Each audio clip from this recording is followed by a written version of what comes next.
मंगेश यादव के एनकाउंटर पर सियासत क्यों? मंगेश यादव के एनकाउंटर पर क्या जातिगत राजनीति कर रही है समाजवादी पार्टी? और मंगेश यादव के एनकाउंटर पर अखिलेश यादव क्यों बिलबिला रहे हैं? उत्तर प्रदेश में होने वाले उपचुनाव से पहले मंगेश यादव के एनकाउंटर का मुद्दा उठाकर समाजवादी पार्टी क्या यादवों का वोट बैंक एक तरफा करने की कोशिश कर रही है? नमस्कार, मैं हूं राहुल शर्मा और आप देख रहे हैं हमारा खास प्रोग्राम। और इस प्रोग्राम में शुरुआत मंगेश यादव के एनकाउंटर पर। क्या मंगेश यादव का एनकाउंटर फर्जी है? क्या मंगेश यादव की हत्या हुई है? क्या मंगेश यादव को जानबूझकर मारा गया है? क्या है मंगेश यादव एनकाउंटर का पूरा सच?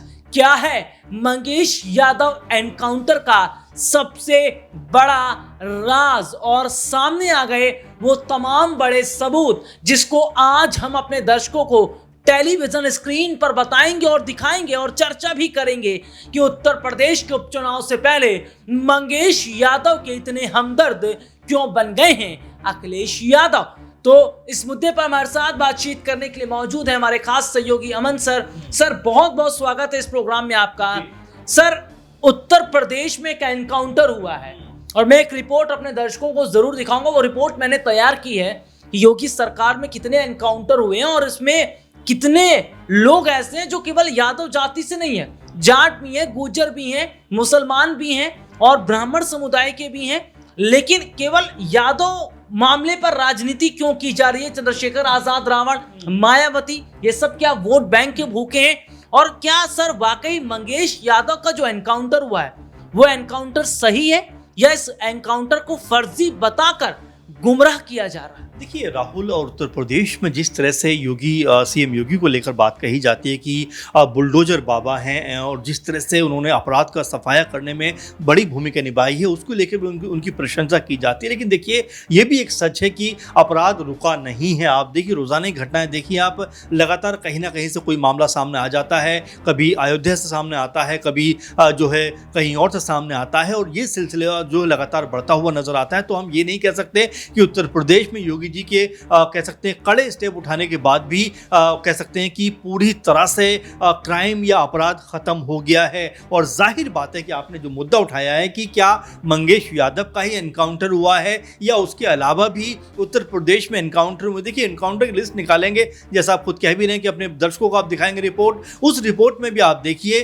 तमाम नाम होंगे। उसमें हिंदू भी हैं, उसमें मुस्लिम भी हैं, पिछड़ी जाति से भी हैं, अगली जाति से भी हैं। लेकिन जो महत्वपूर्ण बात है उसके ऊपर शायद कोई ध्यान नहीं दे रहा है। अखिलेश यादव ने यह नहीं कहा है कि सिर्फ जो यादव का एनकाउंटर क्यों हुआ है, उन्होंने कहा है सिर्फ यादव का ही एनकाउंटर क्यों हुआ है, क्योंकि इस पूरे मामले में 4-5 लोग थे और जो लोकेशन है वहां पर आप देखेंगे तो ये बताता है कि उन्होंने बुलेट प्रूफ जैकेट नहीं पहनी हुई है, वहां बाइक पड़ी हुई है, वहां पर पैरों में चप्पल नजर आती है। जबकि एक प्रोटोकॉल होता है, तमाम तरह से चीजें होती हैं। और जिस तरह से गोली सिर्फ एक ही आदमी को क्यों लगी, बाकी जो लोग पकड़े गए उनको गोली क्यों नहीं लगी, तो ये जो तमाम सवाल हैं ये सवाल यही बताते हैं कि क्या एक जाति को ध्यान में रखते हुए सब कुछ किया जा रहा है। और देखिए, दूसरी महत्वपूर्ण बात यह है कि बाकी जो लोग पकड़े गए हैं, बाकी जो लोग हिरासत में हैं, आखिर यादव नाम देखकर ही क्या ये सब कुछ हुआ है? क्या यादव, जो पहले भी ऐसे देखा जाता रहा है कि जातिगत तौर पर हमने देखा, लखनऊ वाला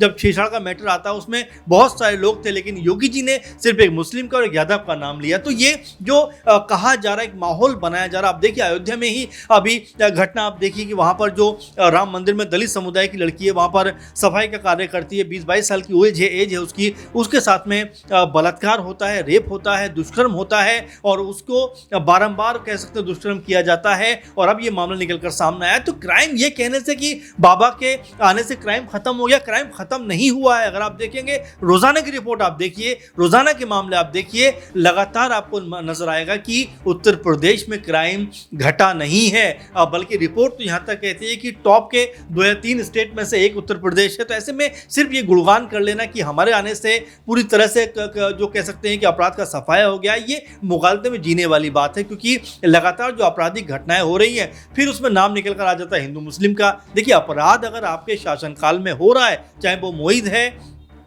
चाहे वो नवाब है या चाहे वो कोई और भी है, अगर उन्होंने गलत किया है तो सज़ा आप ज़रूर दिलवाइए, उनको पकड़िए, जो कह सकते हैं ज़रूरी सज़ा है वो दिलवाइए, लेकिन जातिगत राजनीति करें कहीं ना कहीं उत्तर प्रदेश का आप एक तरीके से माहौल ख़राब करने का प्रयास कर रहे हैं। जी, और एक रिपोर्ट का मैं जिक्र कर रहा था, चलिए दिखाते हैं उत्तर प्रदेश में एनकाउंटर की वो पूरी लिस्ट। मुस्लिम 61, ब्राह्मण 18, ठाकुर 16, जाट और गुर्जर 15, यादव 14, दलित 13, आदिवासी 3, सिख 2, ओबीसी 7, अन्य 34। ये रिपोर्ट आपने देखी जिसमें विस्तार से हमने अपने दर्शकों को दिखाया, और वाकई ये देखना वाकई दिलचस्प होगा कि जिस एनकाउंटर को फर्जी बताया जा रहा है, जिस एनकाउंटर पर सवाल खड़े किए जा रहे हैं, क्या वो एनकाउंटर अगर सही पाया जाता, क्योंकि जांच इस पर अब चल रही है, तो क्या अखिलेश यादव इस पर बुरी तरीके से फंस जाएंगे? क्योंकि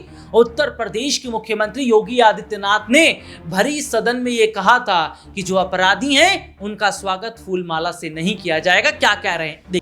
आपको बुलडोजर से डर लगता है, लेकिन ये निर्दोष के लिए नहीं है, उन्हीं अपराधियों के लिए है जो प्रदेश के नौजवानों के भविष्य के साथ खिलवाड़ करते हैं, जो प्रदेश के व्यापारी और बेटी की सुरक्षा में सेंध लगाने का काम करते हैं, जो प्रदेश के अंदर अराजकता पैदा करके सामान्य लोगों का जीना हराम करते हैं।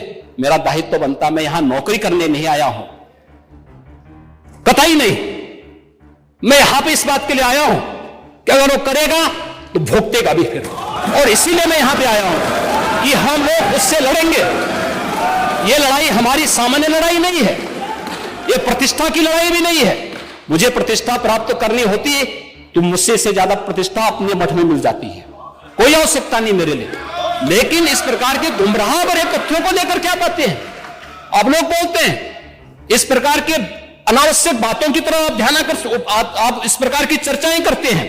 लेकिन मैं कहना चाहूंगा, और अंत में मैं केवल एक ही बात कहना चाहूंगा, एक काट की हंडिया बार बार नहीं चढ़ने वाली है, तो उसका समय पूरा हो गया है, पूरा हो गया है। ये रिपोर्ट आपने देखी जिसमें विस्तार से हमने अपने दर्शकों को दिखाया, और वाकई मैं चाहूंगा जनता इस मुद्दे पर अपनी राय रखे और बताए क्या उत्तर प्रदेश में मंगेश यादव का एनकाउंटर फर्जी है या सरकार ने अपराधियों को अपराध करने से रोकने के लिए जो कदम उठाया है वो सही है। आज के इस प्रोग्राम में इतना ही, आपसे फिर दोबारा मुलाकात होगी, तब तक के लिए इजाजत दीजिए, नमस्कार।